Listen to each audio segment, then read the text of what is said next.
अस्सलामुअलैकुम व्यूवर्स, क्या हाल हैं। उम्मीद करती हूँ कि सब अच्छे होंगे और बहुत अच्छे से अपना और अपने प्लांट्स का ख्याल रख रहे होंगे। तो आज हम जिस टॉपिक पे बात करेंगे वो गार्डनिंग लवर्स के लिए एक अहम मसला है। और इस मसरूफियत के दौर में और शहरी ज़िंदगी की गहमा गहमी में जब हम टेरेस गार्डनिंग करते हैं तो हमें कई किस्म की परेशानियों का सामना भी करना पड़ता है, जिनमें नंबर 1 पे आती है मिट्टी, जो कि गार्डनिंग करने वालों की एक अहम ज़रूरत होती है।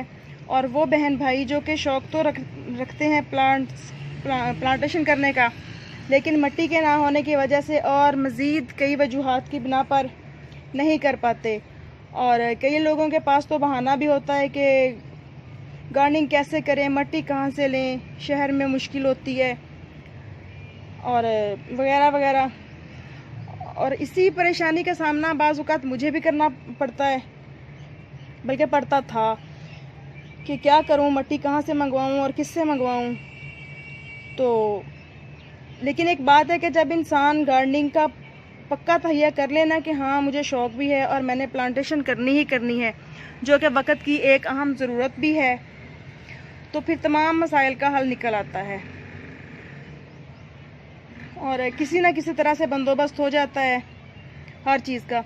तो जब मैंने गार्डनिंग करना शुरू किया बहुत अरसा पहले, तब तो मुझे कोई इतनी परेशानी नहीं होती थी, क्योंकि वापडा कॉलोनी में मेरा घर था। तो मैं बिना परेशानी के वहाँ पे माली बाबा मुझे सारा कुछ मुहैया कर देते थे। और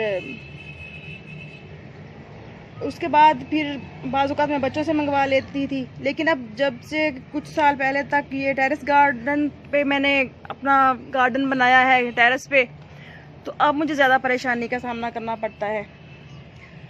तो क्योंकि जब हम गार्डनिंग करना शुरू करते हैं तो साल 2 साल बाद हमें प्लांट्स को तो रिपोर्ट करना ही होता है। तो फिर मसला होता है मिट्टी का, क्योंकि अब ये पुरानी मिट्टी का क्या करें। पुरानी मिट्टी और पुराने गमले जो हैं इनको कहाँ फेंकें। तो ये बड़ा मसला बन जाता है कि ये मिट्टी जो है ये नाक़िस हो गई है, इसमें बहुत कंकर और पत्थर वगैरह भी होते हैं, तो ये शायद इसमें ताकत भी नहीं है, तो ये किसी काम की नहीं रही। अब इसे क्या करें। लेकिन फिर जब मुझे काफ़ी ज़्यादा मसला हुआ इस बात का, तो फिर मैंने इसका हल तलाश करना शुरू किया और सोचा कि जब खेतों में किसान फसल काश्त करते हैं तो वो हर दफ़ा खेत की मिट्टी चेंज तो नहीं कर सकते ना।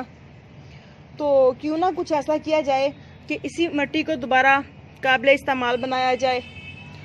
और फिर मुझे एक बात याद भी आई कि बचपन में जब हम छोटे छोटे थे तो बहुत दफ़ा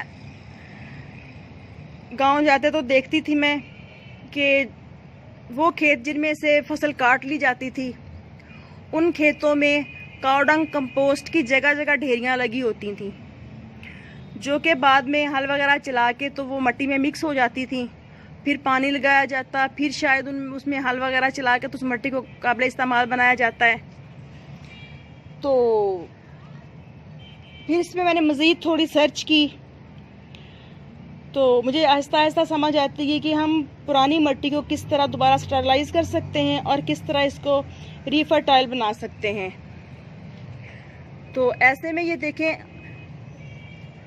हम जो लोग टेरेस पे गार्डनिंग करते हैं या ग्राउंड पे करते हैं घर में, जब मौसम चेंज होता है तो यूँ होता है कि हमारे पास बहुत से प्लांटर्स ऐसे निकल आते हैं कि जिनमें सर्दियों के प्लांट्स ख़त्म होते हैं, तो वो मिट्टी और वो प्लांट्स फिर यूँ इस तरह से जल जाते हैं, जो कि काम के नहीं रहते। और मिट्टी भी इसमें रूट्स वगैरह भी काफ़ी होती हैं। और ये देखें, ये देखें, ये जैसे वो होते हैं ना छोटे छोटे से स्नेल्स, उस तरह का कुछ है, तो जो कि नीचे से प्लांट्स की जड़ों को अंदर अंदर खाते रहते हैं। तो इस तरह से, और बाज़ औक़ात फंगस लग जाती है प्लांट्स को, और मिट्टी में फंगस पैदा हो जाती है। कई तरह की बीमारियां बन जाती हैं, बाज़-औक़ात ओवर फर्टिलाइज हो जाते हैं पॉट्स। तो इस तरह की तमाम परेशानियों में हम दोबारा उस मिट्टी को कैसे काबिल इस्तेमाल बना सकते हैं। तो ये जो मिट्टी सामने नज़र आ रही है, ये मेरे सर्दियों के तमाम प्लांट्स काफ़ी सारे थे, कुछ की तो मैं साथ के साथ इस तरह से मैंने ये वाला बॉक्स रखा हुआ है, तो इसमें मैं साथ के साथ गमलों की मिट्टी डालती जाती हूँ। और क्योंकि फिर फर्श की सफाई वगैरह करना इनके प्रॉब्लम नहीं होती ना मेरे लिए, तो इस तरह से तकरीबन एक हफ्ता इसमें पड़ी रहती है। इसमें पानी डाल के तो मैं किसी भी पॉलीथीन से इसको कवर कर देती हूँ, और बाद में फिर उसी मिट्टी में काऊ डंग कंपोस्ट वगैरह मिला के या कुछ फंजीसाइड मिला के तो दोबारा यूज़ हो जाती है। ये तो खैर थोड़ी यानी कि मिट्टी की बात है ना, कि साथ के साथ जो एक एक दो दो गमले सूखे तो उनको इस तरह से मिट्टी को सेट कर लिया। लेकिन ये मैं आपको दिखाती हूँ, ये मेरे काफ़ी सारे प्लांटर्स जिनमें गज़ेनिया के और मुख्तलिफ सर्दियों के प्लांट्स लगे हुए थे, ये देखें इस तरह से मैंने खाली कर करके रखे हुए हैं। और इन सब की मिट्टी मैंने इस तरह निकाल के तो तकरीबन एक हफ्ता होने वाला है। यूँ पहले फर्श पे फैलाई हुई थी, तो कल मेड ने सफाई की तो फिर मैंने उससे यूँ इस तरह से इकट्ठी करवा ली, क्योंकि मुझे वीडियो बनाना था और आपके साथ शेयर करना था, ताकि आपको बता सकूं कि पुरानी मिट्टी को हम कैसे दोबारा इस्तेमाल में ला सकते हैं। और ख़ास तौर पे क्योंकि मौसम गर्मियों का चल रहा है और दिन के वक्त टेम्परेचर बहुत हाई हो जाता है, तकरीबन 47 से भी बाज़ औक़ात अबव होता है। तो ऐसे गर्म मौसम का अच्छे तरीके से इस्तेमाल किया जाए और इसको अपने लिए कारआमद बनाया जाए। सर्दियों में तो सर्दी होती है, सर्दियों में फिर हम ये काम नहीं कर सकते। तो इस तरह से हम पुराने गमलों की मिट्टी को निकाल लेंगे। ये देखें रूट्स और जो कुछ भी नीचे डाला था ना, सब बीच में पड़ा है इस तरह से।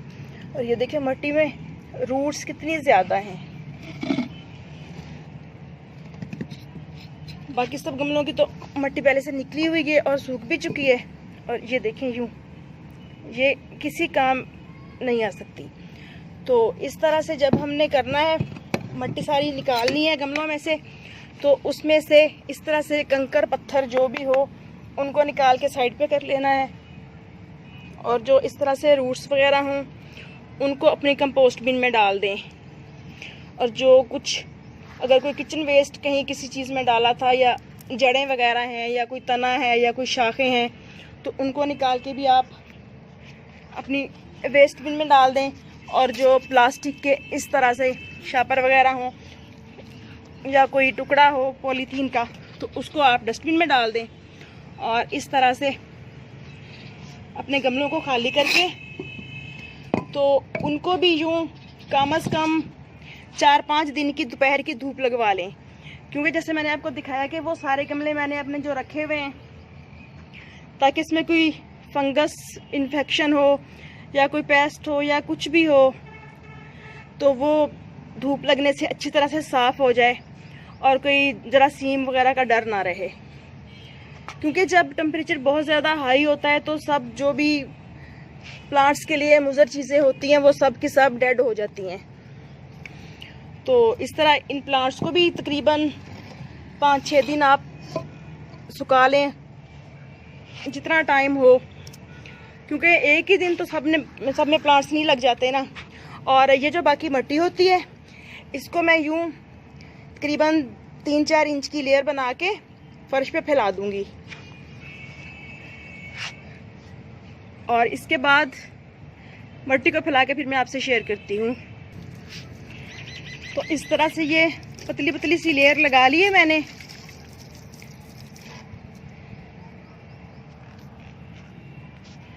और इस तरह हल्का हल्का सा पानी डाल दूंगी मैं इस पे। बहुत ज़्यादा इसको सौगी नहीं कर लेना, हल्का हल्का सा पानी डाल के तो इस मिट्टी को फिर मिक्स कर देना है अच्छी तरह से, ताकि मॉइस्ट हो जाए। इस तरह करने का फ़ायदा ये होगा कि जब हम इसके ऊपर कवर कर देंगे इसको पॉलीथीन बैग से, तो दिन के वक्त क्योंकि टेम्परेचर बहुत ज़्यादा हाई हो जाता है, तो ऐसे में इसके अंदर भाप बनेगी, क्योंकि किसी भी चीज़ को स्टेरलाइज करने के लिए भाप दी जाती है, तो भाप के ज़रिए वो अच्छी तरह से स्टेरलाइज होती है। तो इस तरह करने से ये मिट्टी स्टेरलाइज हो जाएगी।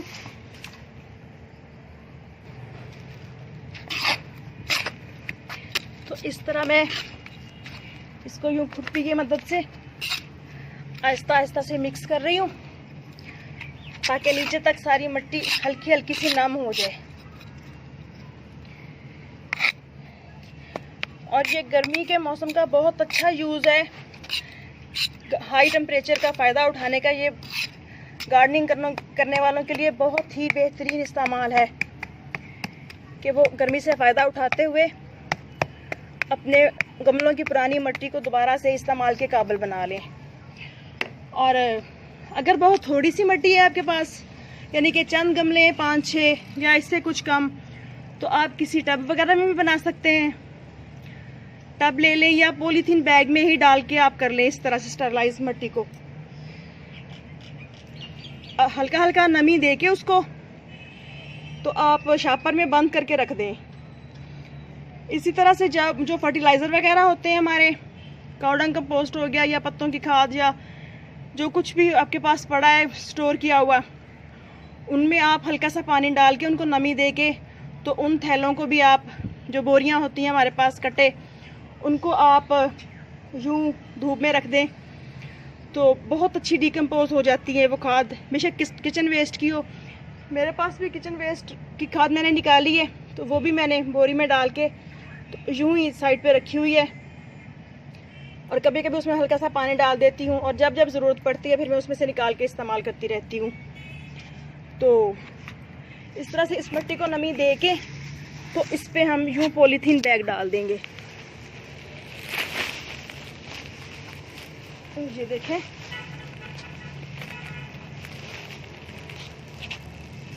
इस तरह से यूं पॉलीथीन इस पे डाल के सारी मिट्टी पे इस तरह से इसको कवर करके इस तरह। तो साइड पे अगर आपके पास ईंट के टुकड़े हैं तो वो रख दें, अगर नहीं हैं तो इस तरह से आप अपने जो छोटे छोटे पॉट्स हैं उनको उल्टा कर लें, या कोई भी पत्थर वगैरह रख दें।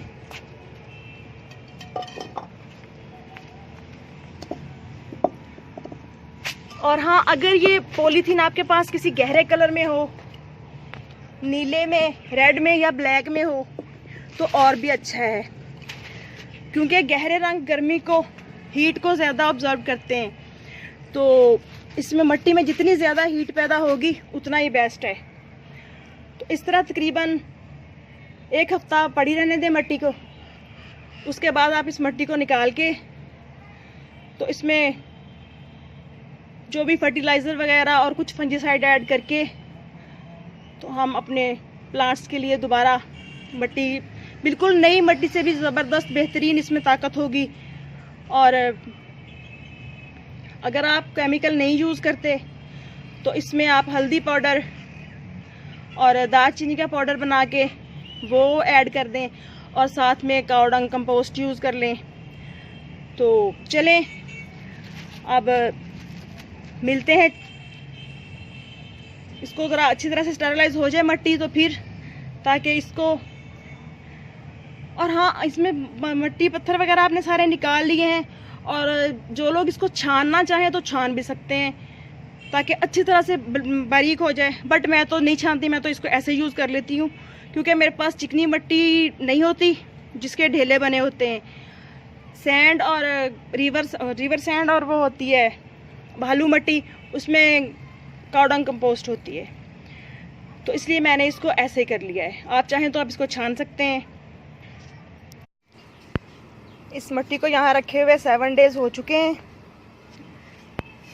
तो चलें आज हम इसको उठा के देखते हैं कैसी कंडीशन में है, और इसको रीवर्टिलाइज़ करने के लिए जो चीज़ें इसमें ऐड करनी है वो मैं आपके साथ शेयर करके फिर करती हूँ। तो इस तरह से हम ये पॉट्स उठा के तो पॉलीथीन बैग को साइड पे करेंगे।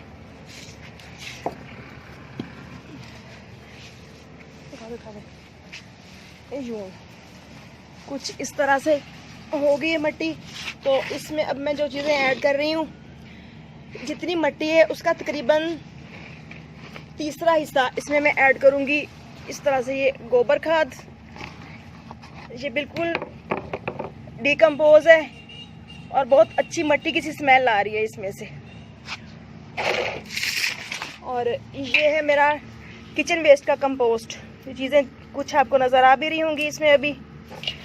तो इस तरह से ये देखें, ये किचन का जितना कंपोस्ट निकलता है ये मैंने उसकी मट्टी बनाई हुई है, यानी कि किचन वेस्ट, सब्जियों फलों के छिलके वगैरह।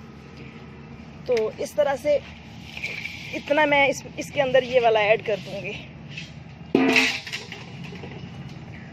और इसके बाद हम इसमें ऐड करेंगे, ये सिनेमन पाउडर है। इस तरह से इसकी कोई क्वांटिटी फिक्स नहीं होती, जितना आप चाहें डाल सकते हैं। क्योंकि मेरे पास तकरीबन 20 गमलों की मट्टी थी, तो इसलिए मैं काफ़ी मिकदार में ये चीज़ें इसमें ऐड कर रही हूँ। ये मैंने इसमें हल्दी का पाउडर ऐड किया है। और इसके अलावा ये देखें, ये एग शेल्स हैं। घर में हम जो अंडे यूज़ करते हैं उनके छिलके जब बच जाते हैं तो उनको मैं धो के छाँव में सुखा लेती हूँ, धूप में तकरीबन 7 दिन। और ये तो काफ़ी दिन ज़्यादा सुखाए हुए थे, तो इनको इस तरह से मैंने ग्राइंड कर लिया है। इस तरह से यूँ सारा कुछ मिक्स करके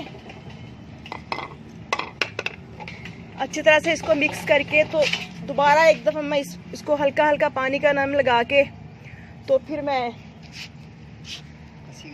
इसको बोरी में डाल लूँगी। और ये टी लीव्स हैं, जो चाय की पत्ती हम यूज़ करते हैं, किचन में चाय बनाते हैं, तो ये इलायचियाँ वगैरह उसी में हैं अभी। तो इसको अच्छी तरह से धो के तो सुखा लेना है, बिल्कुल साफ़ पानी निकलने लग जाए इतना धोना है इसको अच्छी तरह से। तो इसको भी मैं इसके अंदर मिक्स कर दूँगी यूँ।